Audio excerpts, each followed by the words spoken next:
Hello दोस्तों। क्या भारत और इंग्लैंड की टेस्ट मैच चल रहा था या कोई मूवी चल रही थी? ये तो ऐसे ही लग रहा है कि लास्ट में हीरो आएगा, छक्का चौका मारेगा, विकेट लेगा, जिता ले जाएगा। ये मैच नहीं था, ये हमको लग रहा है कोई मूवी चल रही थी। जिस हिसाब से भारत और इंग्लैंड का मैच ख़त्म हुआ है और जिस अंतर से भारत मैच जीता है वो काबिले तारीफ़ है। जी हाँ दोस्तों, बात करते हैं भारत और इंग्लैंड के मैच की। भारत ने पहली पारी में 224 रन बनाए तो इंग्लैंड ने पहली पारी में 247 रन बनाए। भारत ने दूसरी पारी में 396 रन बनाए। हमें लगा कि अब हम ये मैच जीत जाएंगे, लेकिन ऐसे कैसे जीत जाएंगे, क्योंकि हैरी ब्रूक्स ने 111 रन मार दिए। 111 रन उनके लग गए तो हमको लगा कि अब तो ये मैच इंग्लैंड आराम से जीत जाएगा, क्योंकि उनके बल्लेबाजी भी ठीक ठाक चल रही थी। लेकिन उसी में एंट्री होती है डीएसपी सिराज की। डीएसपी सिराज आए और डीएसपी सिराज ने ऐसा ताबड़तोड़ गेंदबाजी की कि इंग्लैंड के परखच्चे उड़ा दिए।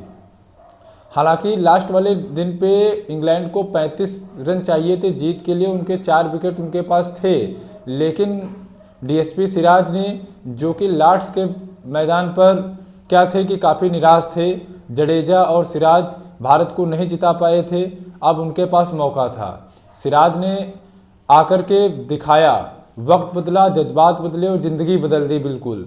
लगातार विकेट पे विकेट, विकेट पे विकेट लेते चले गए और भारत के झोली में वो मैच डाल दिया जिसको भारत को जीत की बहुत ज़रूरत थी, क्योंकि भारत पिछले कई टेस्ट में लगातार हार रहा था और ये तेंदुलकर एंडरसन सीरीज को जीतना या बराबरी करना बहुत ज़रूरी था। हालांकि मैच में क्रिस वोक्स भी खेलने के लिए आए, उनके कंधे में चोट थी, लेकिन वो अपने देश के लिए खेलने आए। लगातार वो खेले, लेकिन उनको स्ट्राइक ही नहीं मिली। आए तो खेलने के लिए, लेकिन उनको स्ट्राइक ही नहीं मिली। और इधर सिराज भाई साहब ने पूरी तरीके से धमाल मचा दिया और भारत को एक तरफा, या बात कहें कि हारा हुआ मैच जिता दिया। अब तो भाई डीएसपी साहब का इसमें क्या बनता है, डीएसपी साहब का प्रमोशन बनता है। हम तो यही कहेंगे कि डीएसपी साहब का प्रमोशन कर दो, क्योंकि जिस हिसाब से उन्होंने भारत को जितवाया है पूरी लगन, पूरी मेहनत के साथ, वो काबिले तारीफ है।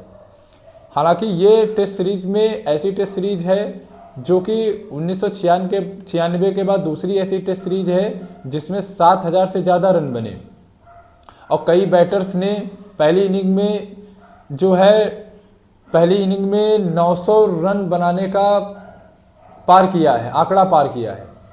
कई बैटर्स ने बनाया है रन, और सेकेंड इनिंग में भी बनाया है। इंग्लैंड के 5 रहे, भारत के 5 रहे, इंग्लैंड के 4 रहे। इस तरीके से कई आंकड़े बनते हुए चले गए और भारत लगातार क्या हुआ, इम्प्रूव होता चला गया। एक यंग कप्तान, एक यंग विचारधारा और एक यंग टीम जो कि लड़ने गई थी, ना विराट कोहली ना रोहित शर्मा, और खेलने गई थी इंग्लैंड में। इंग्लैंड के कप्तान बेन स्टोक ने बोला कि ये हमारे लिए तो निराशा की बात है कि हम इस सीरीज को 3-1 से नहीं जीत पाए। तो भाई निराशा तो होगी, तुमको निराशा होनी भी चाहिए, लेकिन हमारे पास तो खुशी की बात है। हम वैसे भी लॉर्ड्स में भी बहुत कम ही अंतर से जीते थे। हमारी किस्मत ने थोड़ा अगर साथ दिया होता तो हम वो भी जीत लेते और हम ये सीरीज इंग्लैंड से जीत करके आते। तो बात करते हैं कि जिस जज्बे से हम लड़े, हमारी टीम लड़ी, उन्होंने 140 करोड़ लोगों को गौरवान्वित किया है।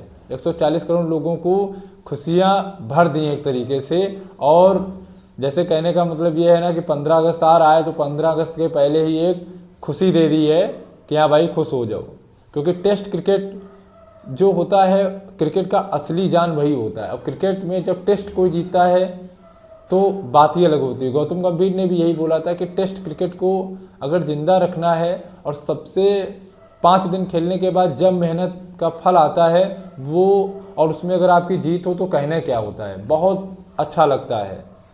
मतलब टेस्ट तो टेस्ट ही है।